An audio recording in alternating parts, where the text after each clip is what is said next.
Galing ang Panginoon sa pamamagitan ng oras ng inyong mga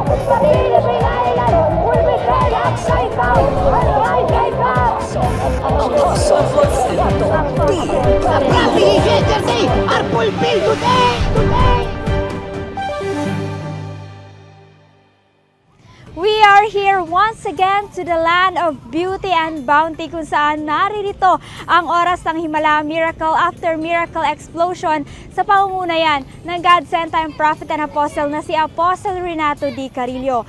Ang mga himala nga ng Diyos ay talaga nga namang hayag na hayag sa lugar na ito. Minsan na naman ngang pinatunayan ng Panginoong Hesus na siya lamang ang dakilang manggagamot at may kakayahang pagalingin ang lahat ng uri ng sakit at karamdaman.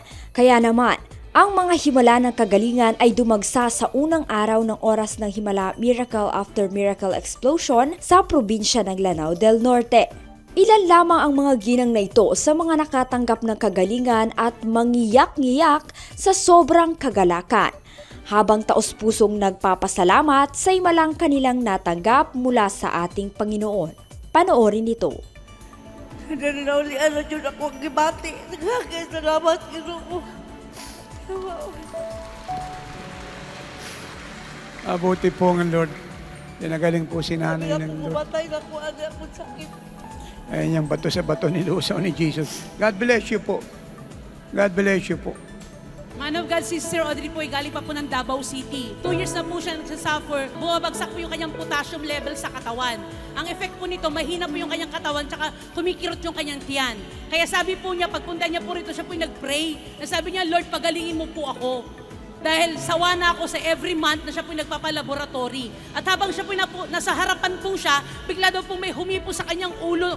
Naramdaman po niya may humipo sa kanyang ulo. At ngayon po, purihin ng Panginoon, siya po'y malakas na, magaling na. Hallelujah. May humipo sa ulo niya, wala naman po humipo sa kanya, hindi naman ako. Sino po yung humipo? Nandito nga si Jesus eh. Sabi ko, hinipo ng Lord yung ulo niya. Magaling na po siya. Normal pong makita nating naiyak po ang sino man. Siguro mo, itouch ka ng Lord. Hindi ka ba iiyak, tapos pinagaling ka? Kumusta ka na? Okay na po ako ngayon, tatay. Kasi minsan kumikirot yung tiyan ko dahil nga yung bumababa yung potassium ko. Kanina sabi ko, Lord, pagalingin mo na ako. Ayoko na pong magpa-laboratory. Every month kasi pa-laboratory ako sa potassium ko. Tapos biglang may gumanon sa ulo ko. Kaya naramdaman ko na pinagaling na ako ng Panginoon. Kaya napapasalamat ako sa Panginoong Jesus na pinagaling na niya ako ngayong araw na. At isang makapangyarihang kapahayagan mula sa Diyos sa pamamagitan ng apostol ng Diyos ang tumapos sa lahat ng takot, pangamba at pag-aalala ng mga anak ng Diyos.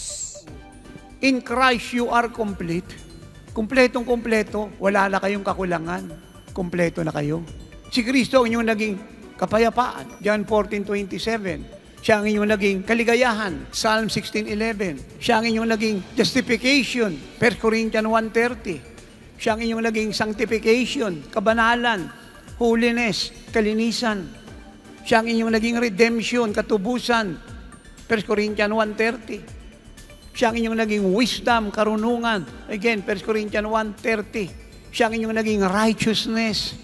2 Corinthians 5:21, siya ang inyong naging katuwiran. Siya ang inyong naging kalusugan.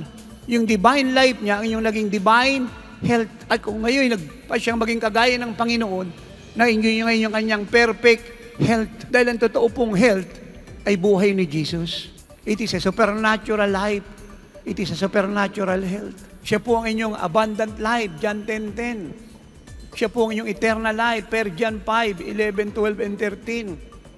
John 40:19. Siya ang inyong naging kalakasan. Philippians 4:13. Siya ang naging kalakasan ng inyong puso. Psalm 73:26. Siya ang inyong naging kasaganaan. Philippians 4:19. My God shall supply all your needs according to His riches in glory in Christ Jesus. Christ is your life. Christ is your being. Christ is your completion. Pangalawang araw pa nga lamang yan ang dakilang gawain dito sa probinsyang ito at kitang-kita natin kung paano ginigimbal ng Diyos ang lugar na ito, ang buong Northern Mindanao at sinasakop ng kanyang kaligtasan, kalayaan, kagalingan at apostolic revival.